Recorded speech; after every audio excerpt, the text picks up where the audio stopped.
Neymar va prolonger son contrat au PSG de 4 ans, soit jusqu'en 2025.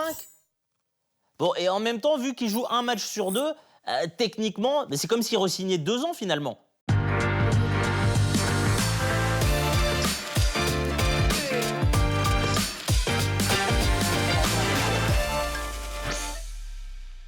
Salut les footeux, je m'intitule JB Goupil, bienvenue dans le bureau des stats, l'émission qui vous dit absolument tout sur les stats les plus insolites de la Ligue 1 Uber Eats.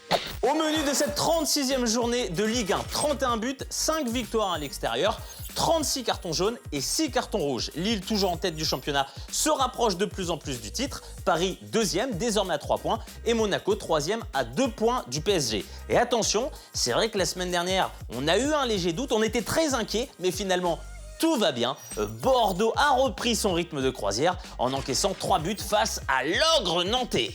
Allez, place à notre affiche de la 36e journée. Nous avons évidemment choisi Rennes-PSG. Rennes est sur une bonne série depuis l'arrivée de Bruno Genesio avec 16 points pris sur 24 possibles. Quant au PSG, il a remporté ses 6 derniers déplacements en Ligue 1, meilleure série en cours. Première mi-temps équilibrée entre les deux équipes, même si Rennes se montre un peu plus dangereux, notamment grâce au très remuant Jérémy Doku, meilleur dribbleur en Ligue 1 cette saison avec 97 dribbles réussis. Mais à la 47e minute, suite à un duel entre Aguerd et Kurzawa dans la surface, Rudy Buquet décide dans un premier temps de ne pas intervenir, mais après consultation de la VAR, il siffle finalement penalty. Décision étrange que même Clément Turpin n'aurait pas prise. Alors, nous avons enquêté, voici les images exclusives des arbitres en régie. Et je vais porter plainte. C'est Pedro. Enfin bref, il n'y a plus l'amour là. Final. Penalty accordé et transformé par Neymar, c'est son 8e but de la saison, son 17e penalty réussi sur 18 tentés en Ligue 1. À la 70e minute, sur un corner de Bourigeaud, Guirassy domine Diallo dans les airs et trompe Navas de la tête. 9e but de la saison, c'est son 4e sur les 6 derniers matchs. Il égale ainsi son record établi la saison dernière avec Amiens. À la 87e minute, Doku part en contre, mais Kimpembe tacle sévèrement le Belge, un geste à rendre jaloux Yannick Cahuzac. Un carton rouge mérité pour le défenseur parisien. 7e carton rouge pour Paris cette saison en Ligue 1, dont 6 dans les 10 dernières minutes. Donc autant dire qu'ils ont un peu de mal à gérer leur fin de match.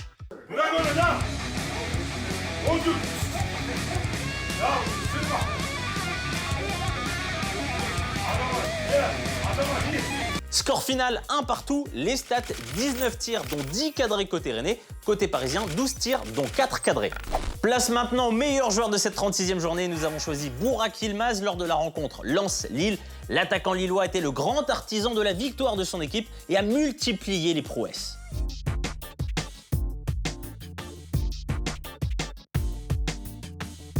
Dès la 4e minute, il ouvre le score sur pénalty d'une frappe surpuissante. 40e minute, il récidive et de quelle manière le géant turc expédie des 25 mètres une lourde frappe du gauche pleine lucarne. 15e but de cette saison pour Yılmaz qui compte également 5 passes décisives.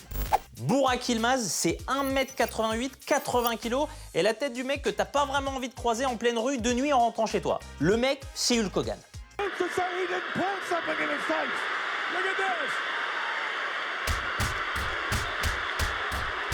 Seul Cristiano Ronaldo inscrit plus de buts que Burak Yılmaz parmi les joueurs âgés de 35 ans ou plus dans les 5 grands championnats européens cette saison.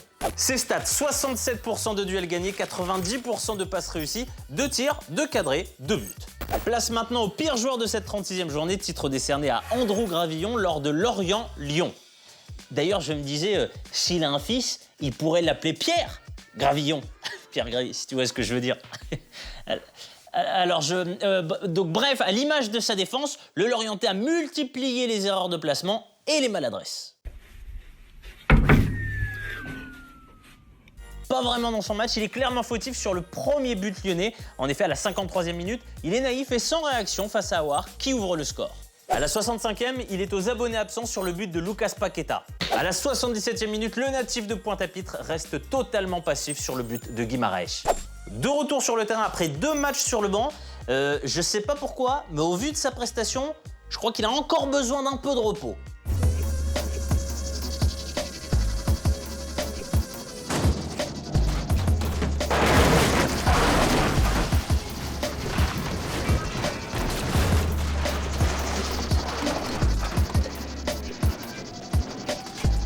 Ses stats, un seul tacle, 0 duel aérien gagné. Et enfin, et surtout, il est impliqué sur 3 des 4 buts lyonnais. Bref, un match à oublier pour le Lorientais.